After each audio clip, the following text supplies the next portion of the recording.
मैं अर्ज ये कर रहा था जनाब स्पीकर कि उसके सदर ने, हुकूमत फ्रांस ने उस मलून को, शातमे रसूल सल्लल्लाहु अलैहि वसल्लम को पूरे इबादत के साथ, प्रोटोकॉल के साथ, गार्ड ऑफ ऑनर के साथ उसको दफनाया।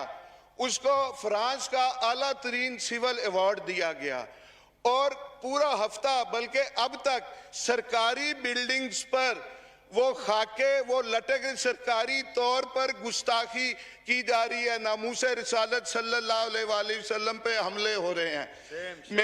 मेरी आपसे ये गुजारिश है, मैं हल की तरफ आता हूं। मेरी आपसे ये गुजारिश है, फ्रांस से सफारती ताल्लुकात खत्म किए जाएं। अच्छा, सफीर को मुल्क बदर किया जाए। इस पे बहुत सारी बातें हैं कि हम नहीं कर सकते। फ्रांस को अगर निकाला, जर्मनी साथ जाएगा, यूरोपियन यूनियन हो जाएगी, एनजीओ आ जाएंगी, इंसानी हकूक के चैंपियंस आ जाएंगे। लेकिन मैं सैयद इमरान अहमद शाह, वल्द सैयद अली अहमद शाह, इस आयात रब्बानी में मैं ये आपसे वादा करता हूं कि फ्रांस का 17-18 अरब कर्जा होगा, वो आप और हम पाकिस्तानी गुलामान मुस्तफ़ा और पाकिस्तान से जो बाहर रहते हैं गुलामान मुस्तफ़ा, वो इंशाल्लाह अपनी जायदादें बेच के वो इसका कर्जा उतारेंगे। मुझे इसके बाद पूरे टेन्योर में टाइम ना दीजिएगा, पूरे टेन्योर में मुझे टाइम ना दीजिएगा। आज मैं ईमान से मैंने आपसे अर्ज की कि एक गुलाम आका जी, जिस गुलामी पे मुझे नाज है, एक गुलाम आका जी के गुलामों से मुखातिब है। मैं आपसे ये अर्ज करना चाह रहा हूं, उन्होंने उसको आला तरीन सिविल अवार्ड दिया। आप उस चेचन मुसलमान को, अब्दुल्ला को, पाकिस्तान का आला तरीन सिविल अवार्ड दें। आप उसके जवाब में आप गाजी फैसल को सरदारती ऑर्डिनेंस के जरिए फौरी तौर पे उसको रहा करें। कुछ तो करें। कितने महीने हो गए आपने एक दिन में एक सियासी पार्टी को आपने बैन कर दिया, लेकिन इस पे आप कुछ नहीं कर सके। मैं यकीन से कहता हूं, मैं ये भी यकीन से कहता हूं स्पीकर साहब, आप भी सारी रात जागते होंगे। अली मोहम्मद भी नहीं सो सकता होगा कि जी के वो गुस्ताखी करने वाले, रहमतुल्लिल आलमीन, खातिमुन नबीयीन, पूरी जहानों के लिए जिन्हें रहमत बना के भेजा गया, उस पे गुस्ताखी करने वाले, सरकारी तौर पे, हुकूमती तौर पे गुस्ताखी करने वाले, उनका सफीर इस पार्लियामेंट से, इस पार्लियामेंट लॉजी से, एनक्लेव से चंद सौ गज फासले पे सफीर आराम की नींद सोता है। तो जनाब स्पीकर, आप भी आराम की नींद नहीं सोते होंगे। आप भी सारी रात, अली मोहम्मद भी सोचता होगा कि इसका कुछ ना कुछ तो हल करे, कुछ ना कुछ तो हल करे इसका। लेकिन अगर मैं कहता हूं, मैं उन तमाम लोगों से कहता हूं, टॉप से टॉप तक, जो तहफ़्फ़ुज़ नमूस रिसालत के लिए कुछ कर सकते हैं और कर नहीं रहे, उनके लिए एक मैं शेर पढ़ूंगा, और वो आपके लिए नहीं है, आप आज के रसूल हैं, बाकी हम सबके लिए है कि कुर्सी है तुम्हारा, ये जनाजा तो नहीं है। कुर्सी है तुम्हारा, ये जनाजा तो नहीं है। कुछ कर नहीं सकते तो उतर क्यों नहीं जाते। हम तहफ़्फ़ुज़ नमूस रिसालत के लिए अगर कुछ नहीं कर सकते तो हमें अपने ओहदों पे रहने का हमें कोई हक नहीं। मैं एक बात जी अवाम के लिए एक जी मैं हल बताना चाह रहा हूं। मैं जी, एक तो इंटीरियर मिनिस्टर साहब आए और इसकी मुश्तरका पार्लिमानी कमेटी बने कि जो ये वाक़यात हुए, ये टीएलपी बनी कहाँ से, इस्तेमाल कहाँ से हुई, कैसे हुआ, ये सारा होना चाहिए। दूसरा, मैं एक आपके नाते, आपके तवस्सुत से आलम इस्लाम को कहना चाहता हूँ, और 22 करोड़ मैं मुसलमानों को, गुलामान मुस्तफ़ा को कहना चाहता हूँ। मेरे से बात नहीं हो पा रही जनाब स्पीकर। मैं बात समझ गया जो आप कहना चाहते हैं। नहीं, आप सुन ले। मेरी ये बात कि गुस्ताखी स्कैंडिनेविया में होती है, गुस्ताखी फ्रांस में होती है, गुस्ताखी अमेरिका में होती है।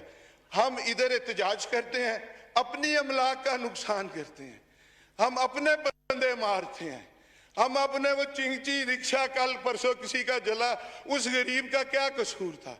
हमें पुरतशद्दद एहतजाज नहीं करना, हमें पुरअमन एहतजाज करना है। और करना क्या है ये मैं अवाम को बता रहा हूँ, मुस्लिम अम्मा के आगे हाथ बांध के ये अपील कर रहा हूँ, गुस्ताखी उधर हो, इधर ये क्या करें कि अपने बच्चों में से या अपने बहन भाइयों में से एक बच्चे का अहद कर लें कि इसको कुरान की तालीम देंगे, इसको हाफिज़ कुरान बनाएंगे, इसको दीन मोहम्मदी की तालीम देंगे, आलम दीन बनाएंगे।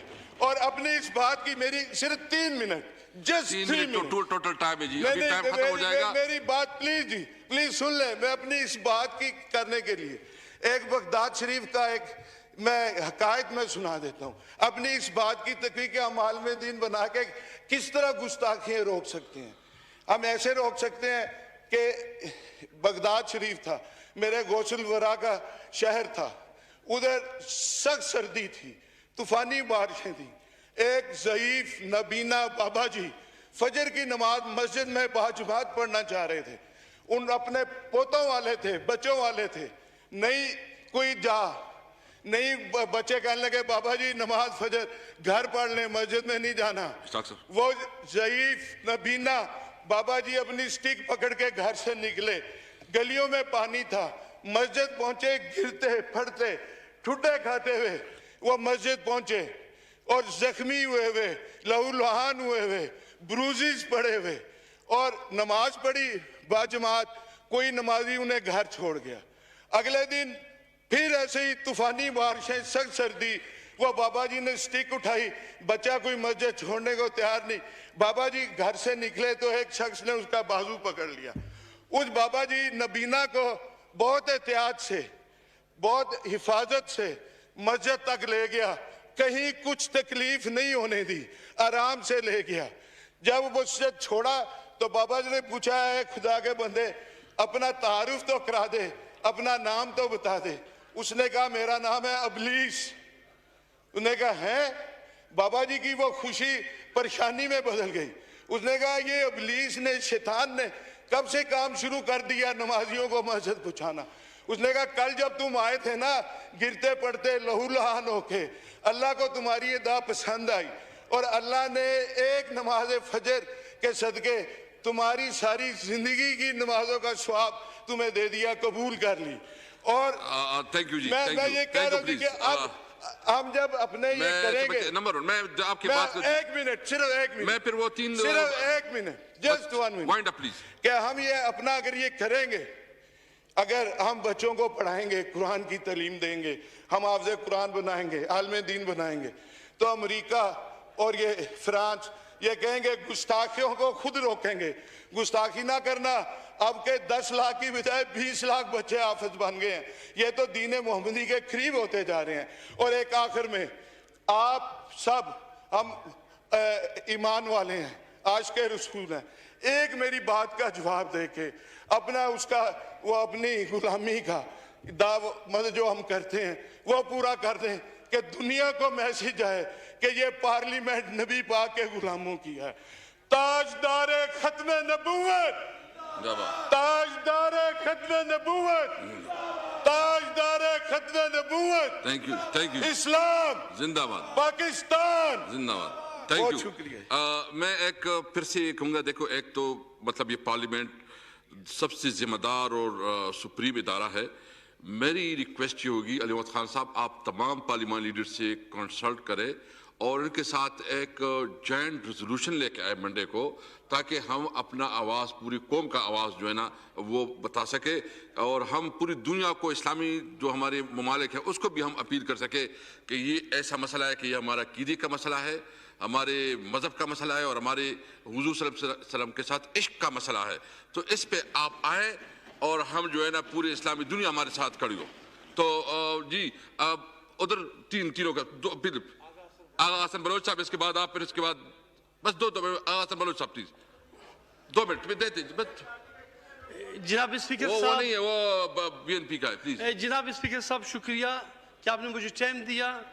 जनाब स्पीकर साहब, मैं बलूचिस्तान के उन इलाकों के बारे में बात करूंगा जो बॉर्डर्स के इलाके लगते हैं वहाँ पे बॉर्डर्स बंद है, तिजारती सरगर्मियाँ बंद है, रमज़ान शरीफ का महीना है। जिन इलाकों में तुर्बत, पंजगुर, तफ्तान, आपका मंद है, आपके जीवनी है, बादीनी बॉर्डर है, चमन बॉर्डर है। जनाब स्पीकर साहब, ईरान के साथ, अफगानिस्तान के साथ दो हमारे हमसाये ममालिक हैं। इनके साथ एक तो है कि ईरान के उस इलाके में सिस्तान बलूचिस्तान है, वहाँ पे भी बलोच आबाद है, बलूचिस्तान में भी बलोच आबाद है, अफगानिस्तान के बादीनी में पश्तून आबाद है, इस साइड भी पश्तून आबाद है। लेकिन जनाब स्पीकर साहब, पिछले कई महीनों से मुसलसल हर दफ़ा आए दिन बिला वजह बगैर किसी जस्टिफिकेशन के बॉर्डर्स बंद किए जाते हैं, तिजारती सरगर्मियाँ बंद किए जाते हैं, जिससे वहाँ के लोग नानी शबीना के मोहताज हो चुके हैं। क्योंकि बॉर्डर में जब तिजारती सरगर्मियाँ ना हो, दो ममालिक के साथ यकीन करें, वहाँ पे न सनतें है बलूचिस्तान में, न ज़राअत है बलूचिस्तान में, न फैक्ट्रीज़ है, न कारखानेज़ है, और ना ही कोई ऐसा कोई बिजनेस के हवाले से। आपका इशू बिल्कुल वैलिड है। आप एक काम करें, आप मुझे रिटन में दे दे और इसको मैं रेफर करता हूँ कमेटी कंसर्न को, ताकि उसका पूरा जायजा ले, उसके वो कर ले। जी चौधरी साहब प्लीज। बिस्मिल्लाहिर्रहमानिर्रहीम। इंतहाई काबिल एहतराम जनाब स्पीकर, यहाँ जो बहस हो रही है आक़ाए नामदार हज़रत मोहम्मद मुस्तफ़ा सल्लल्लाहु अलैहि वसल्लम के सिलसिले में, उनकी हुर्मत के सिलसिले में, हकीकत यह है कि जनाब स्पीकर, आक़ाए नामदार हज़रत मोहम्मद मुस्तफ़ा सल्लल्लाहु अलैहि वसल्लम का हमारा जो रिश्ता है वो अक़ीदे का है। ला इलाहा इल्लल्लाह ये कलिमा उस वक़्त तक पूरा नहीं होता जब तक मुहम्मदुर रसूलुल्लाह सल्लल्लाहु अलैहि वसल्लम ये दूसरा जुज़ जो है इसके साथ नहीं लगता। और यही वजह है कि कुरान में भी अल्लाह तबारक व तआला ने कहा है वरफ़अना लका ज़िक्रक, आपका जिक्र मैं बुलंद करूँगा, और अल्हम्दुलिल्लाह बुलंद है और होगा और रहेगा। जनाब स्पीकर, यहाँ एक पार्टी पर, मैं उसका दिफा नहीं कर रहा, एक पार्टी पर पाबंदी लगा दी गई, और सिर्फ इसी वजह से लगा दी गई कि तकरीबन कोई 360 बंदे जो हैं वो ज़ख्मी हो गए और 2 बंदे जो हैं उसमें शहीद हो गए। जनाब स्पीकर, यहाँ तो बोरी बंद रोज़ाना सैकड़ों के तादाद में, दर्जनों के तादाद में रोडों पर हमें तोहफे के तौर पर एक पार्टी ने दी, उस पर तो किसी ने पाबंदी नहीं लगाया। चाहिए तो यह था कि उस पर भी पाबंदी लगा दी जाती, उस पर नहीं लगाई जाती। लेकिन एक पार्टी को इस तरह पाबंदी लगाना मेरे ख्याल में, और फिर उनके साथ ये मुआहदा भी हुआ हो कि हम इसको असेंबली में लेके आएंगे। अब असेंबली में उन लोगों का भी एक रद्द अमल है कि 5-6 दिन रह गए, चलो अभी तक असेंबली में नहीं लाए, शायद नहीं लाएंगे। तो इस पर एक गलतफहमी की बुनियाद पर अगर आप लोग पहले से इसको असेंबली में ले आते तो उनको समझाना हमारा भी एक काम बनता, हम भी उनको समझाते, पूरे असेंबली में बात हो जाती और उनको भी यकीन हो जाता कि ये लोग भी एक संजीदा अंदाज में रसूलुल्लाह सल्लल्लाहु अलैहि वसल्लम के ख़िलाफ़ जहाँ भी कहीं उनकी शान में गुस्ताखी हो रही है उसमें संजीदा हैं, तो वो लोग भी शायद इस नौबत तक बात न पहुँचती। जनाब स्पीकर, इस सिलसिले में जो रेजोल्यूशन आप ला रहे हैं, इंशाअल्लाह ये रेजोल्यूशन हम सबकी दिल की आवाज़ है, हमारे अक़ीदे की बुनियाद है ये, और इस पर इंशाअल्लाह पीर को हम लाएंगे। लेकिन इसमें जनाब स्पीकर आखिर में एक बात अपने हल्के की तरफ से मैं करता हूँ, वो ये कि एक तहरीक इल्तिवा मैंने जमा की है, सामान तकरीबन तिमलगिरा में पहुँच गए हैं ये वापडा के, और ये जो तहरीक इल्तिवा है इसको आप कमेटी के हवाले कर दें, बस यही था।